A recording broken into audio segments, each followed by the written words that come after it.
Salut à tous, c'est Guillaume. Aujourd'hui on se retrouve pour une nouvelle vidéo high-tech sur la chaîne, vidéo de montage de PC, et je suis accompagné de Tilou. Salut à tous. Tilou que vous allez voir de temps en temps parce que en ce moment, je vous l'avais dit, c'est la galère, hein, je suis avec la jambe cassée.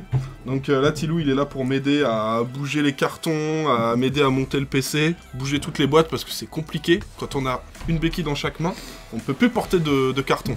Donc voilà, donc il y aura souvent Tilou, il y aura souvent Skin aussi. Et voilà, ils vont m'aider. Là, on va monter une grosse config AMD. Voilà, une config avec une carte que tu connais, la 7900 XT. Là, toi, t'as la XTX dans ton PC maintenant. J'avais la XT juste avant. Voilà, c'est ça, et il est passé sur la XTX. Et donc là, c'est une config Asus, 100% Asus, 100% AMD.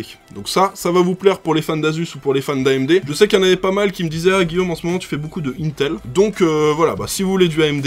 c'est le moment, maintenant que vous avez votre vidéo, dites-moi si vous voulez que je fasse des configs AMD sur d'autres budgets, parce que là on est sur une config vraiment haut de gamme. Alors j'ai pas encore le prix, mais je vous l'affiche juste là, le monteur va vous l'afficher juste ici, le prix total, mais on est sur une config ultra haut de gamme. Alors, carte mère, qu'est-ce qu'on a? Belle carte mère. Voilà, une carte mère en B650, alors B650 c'est ce que je vous recommande pour AMD, parce que vous avez donc le B650 ou le X670 pour les processeurs Ryzen 7000, et les cartes mères coûtent assez cher pour cette génération là, donc moi ce que je vous recommande c'est de prendre du B650, ça permet d'avoir quelque chose d'abordable. Là, cette-ci de carte mère, elle coûte 250 €. Si vous allez sur du X670, c'est beaucoup plus cher. Sachant qu'avec cette génération-là, on doit partir sur de la DDR5. Et la DDR5, ça coûte aussi nettement plus cher que la DDR4. Donc voilà, si vous pouvez économiser un petit peu sur les cartes mères, sachant que là, on est sur un très très bon modèle. Le modèle plus Wi-Fi de chez TUF Gaming. C'est une gamme de chez Asus. On peut quand même mettre des gros processeurs. Moi, là, sur celle-ci, je vais mettre le 7900X. Alors, me demandez pas pourquoi j'ai pas la boîte, c'est comme ça, mais on va mettre un 7900X dessus. On va mettre au niveau de la RAM de la ADATA, alors c'est, bon là vous connaissez peut-être pas beaucoup, c'est pas super répandu en France, c'est de la Ace en 6000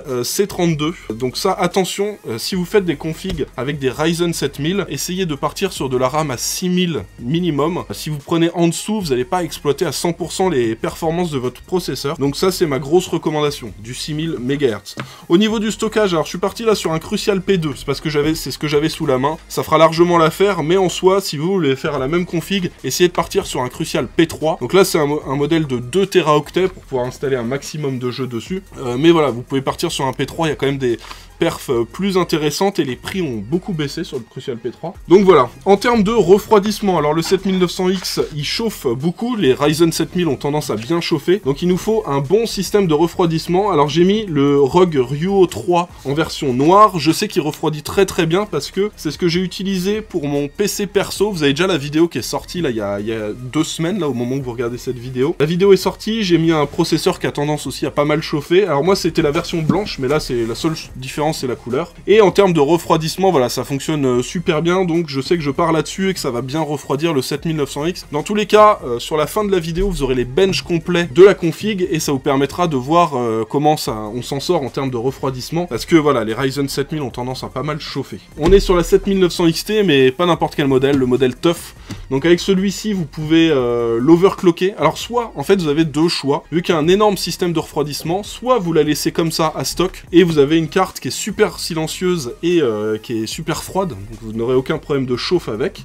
Soit vous pouvez l'overclocker, faire tourner la ventilation plus fort, et aller chercher des performances supplémentaires, gagner à peu près 10%, et ça vous permet de rattraper une RTX 4080, pour info, parce que celle-ci est un petit peu en dessous de la 4080, mais si vous l'overclockez comme avec des modèles comme ça, vous dépassez une 4080, et voilà, du coup ça devient beaucoup plus intéressant. Pour l'alimenter, on part sur une alimentation de chez ROG, avec toutes les certifications, une alimentation ultra safe de 850 watts, c'est un modèle ROG Strix classique, certifié 80+ Gold, qui est 100% modulaire, et on a 10 ans de garantie dessus. Dans tous les cas, partez du principe que les modèles ROG sont excellents, on va dire que ça c'est si vous voulez le top du top, et si vous voulez le meilleur compromis en termes de rapport qualité-prix, TUF est quand même un petit peu mieux en termes d'alimentation, la qualité reste quand même très très bonne, et le prix est quand même beaucoup plus faible. Donc voilà pour l'alimentation, et ensuite la pièce maîtresse de cette config, c'est le boîtier. Alors peut-être qu'il vous dit rien là comme ça, ce boîtier, vous vous dites mais c'est quoi ce boîtier, je connais pas. Avec les petites sangles sur le dessus, on connaît, c'est TUF, ils font ça à chaque fois sur tous leurs boîtiers. Le nouveau boîtier de chez Asus, c'est le TUF GT 502. On connaissait le 501 qui avait une forme vraiment différente, et là on est, vous voyez, sur ces modèles où on a deux compartiments, le compartiment qu'on voit, la façade où il y a la carte mère, la carte graphique, etc. Et un petit compartiment caché à l'arrière où on va mettre l'alimentation, tous les disques durs, tout le cable management et tout. Tout ça, ça se passe à l'arrière, c'est un format un petit peu plus cubique, hein. Bon, on n'est pas non plus sur un cube parfait. Bon, c'est un format qui m'intéresse bien, que j'aime bien, et qui fait un petit peu penser, vous voyez, à ce qu'on a chez Lianli. Le boîtier est intéressant, la qualité de fabrication est aussi excellente, donc voilà, c'est un boîtier que je vous recommande. Si vous voulez une config sur un gros budget, vous pouvez vous faire plaisir avec ce boîtier-là. Donc voilà pour les détails de la config. Alors, petite chose à noter quand même qui, ouais, selon moi, est quand même un défaut. On en parlait avec Tilou, c'est que avec ce boîtier, bon, la qualité de fabrication est bonne, voilà, mais vous n'avez pas de ventilateur fourni. Donc là, nous, on va avoir les 3 ventilateurs du water cooling que je vais mettre sur le dessus pour extraire l'air. Par contre, je vais rajouter 3 ventilateurs sur le bas pour avoir donc l'air qui rentre par le bas et qui ressort sur le haut avec le refroidissement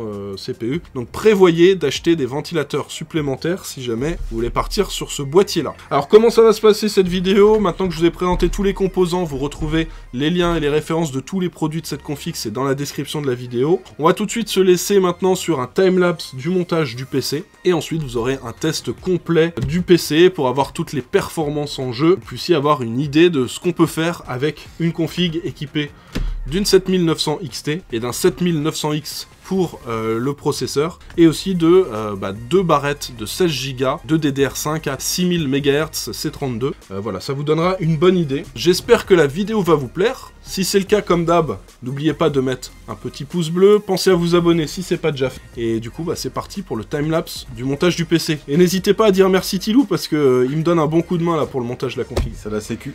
Voilà.